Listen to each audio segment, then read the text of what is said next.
இருக்கிறோம். மத்தேயு எழுதின சுவிசேஷம் 7ஆம் அதிகாரம் 7வது வசனம். கேளுங்கள் அப்பொழுது உங்களுக்கு கொடுக்கப்படும். 2வது என்ன சொல்றாரு? தேடுங்கள் அப்பொழுது கண்டடைவீர்கள். 3வது தான் என்ன சொல்றாரு?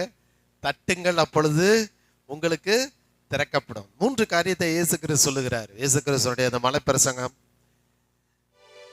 அருமையான தேவனுடைய பிள்ளைகளே, கேட்க வேண்டும்.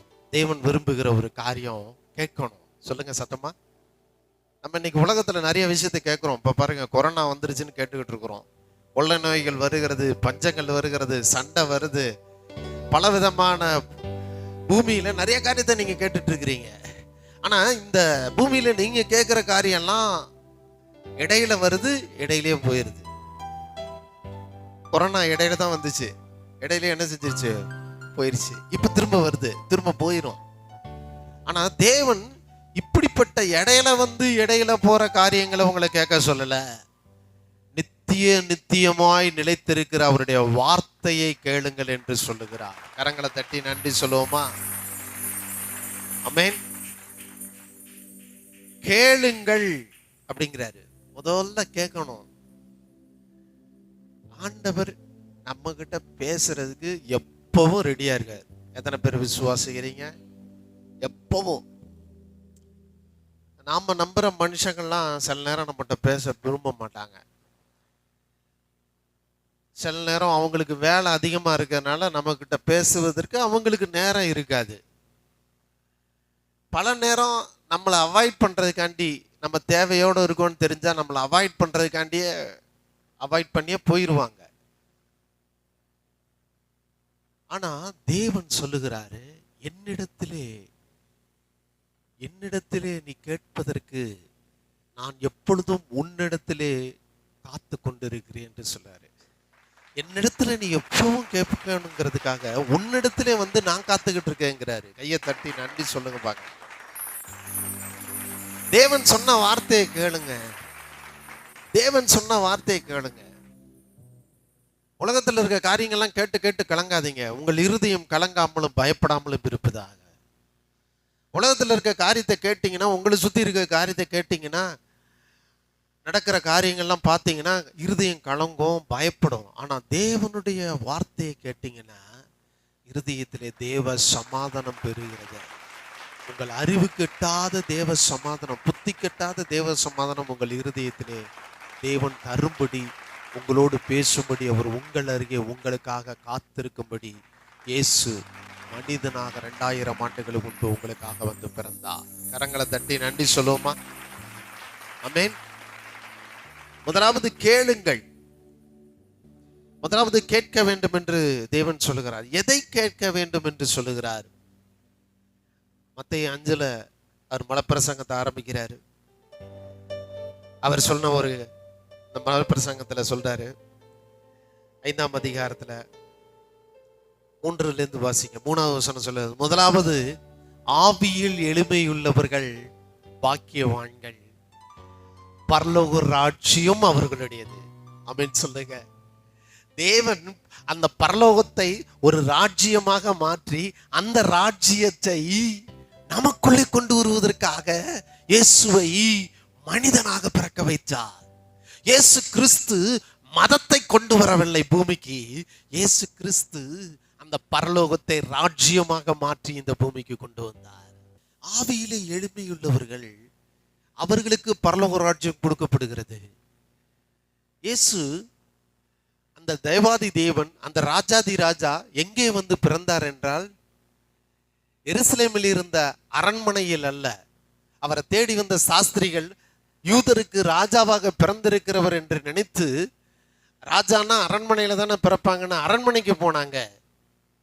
இயேசு அங்கே பிறக்கல. தேவன் அவருடைய ஆவியில் எப்படி இருந்தார்னா, எளிமையை பாருங்க. அவர் எங்கே பிறந்தார் என்றால், எங்க பிறந்தாருங்க? முன்னணியில் பிறந்தார். சொல்லுங்க, முன்னணியில. தேவ பிள்ளைகளே, யாருக்கு தேவன் தம்முடைய ராஜ்யத்தை இந்த பூமியில கொடுக்க விரும்புகிறார் என்றால், தங்களுடைய ஆவியிலே எளிமையுள்ளவர்கள். ஆமென் சொல்லுங்க.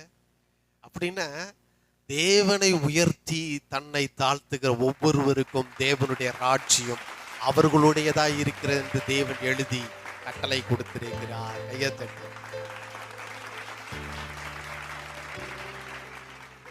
ஐஸ்வர்யத்தின் மேல நம்பிக்கை வைக்கிறவங்களுக்கு தேவராஜ்யம் இல்லை அப்படின்னு தான் அர்த்தம். ஐஸ்வர்யத்தை வேண்டான்னு இயேசு சொல்லல, ஐஸ்வர்யத்தின் மேல் நம்பிக்கை.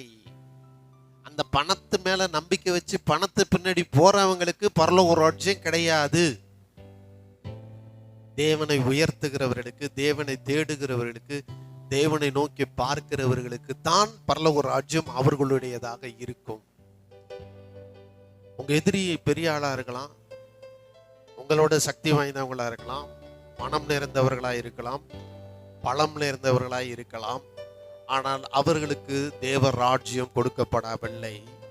மாறாக தேவனை சார்ந்து வாழ்ந்து கொண்டிருக்கிற உங்களுக்கு, தேவன் மீது நம்பிக்கை வைத்திருக்கிற உங்களுக்கு, தேவனையே அண்டி கொண்டிருக்கிற உங்களுக்கு தான் பரலோக ராஜ்யம் சொந்தமாய் இருக்கிறது என்று ஆண்டவராய் இயேசு கிறிஸ்து சொல்லுகிறார். கேட்க வேண்டும், இதை கேட்கணும். அப்ப பரலோக ராஜ்யம் யாருக்கு? பரலோக ராஜ்யம் யாருக்கு? ஆவியில எளிமையுள்ளவங்களுக்கு. இது கேட்கணும் நம்ம காது கொடுத்து. நீங்க எப்பெல்லாம் தேவனை உயர்த்துகிறீங்களோ அப்பெல்லாம் பரலோக ராஜ்யம் உங்க அருகே நின்று உங்களுக்கு சப்போர்ட் பண்ணும். எலிசாவை பிடிப்பதற்கு சீரியா தேசத்தினுடைய படைகள் அனைத்தும் வந்திருந்தது எருசலேமுக்கு. அவனுடைய உதவிக்காரன் வந்து சொல்றான், கேயாசி, ஆண்டவரே நம்ம மாட்டிக்கிட்டோம். என்னப்பா? வெளியே வந்து பாருங்க. வெளியே வந்து பார்த்தா எங்க பார்த்தாலும் ராணுவம் நிக்குது. அவங்க படபலத்தை நம்பி வந்திருந்தாங்க. சொன்னா, தேவ மனுஷன் என்னப்பா பிரச்சனை? இந்த மாதிரி வந்திருக்காங்க. ஒன்றும் பிரச்சனை இல்லை அப்படின்னா ஜெபம் பண்றான், ஆண்டவரே இவன் கண்ணை கொஞ்சம் திறந்து காட்டுங்க அப்படி. கேயாசியோட கண்ணை திறங்கன்னு கேயாசியுடைய கண்களை ஆண்டவர் திறந்தாரு.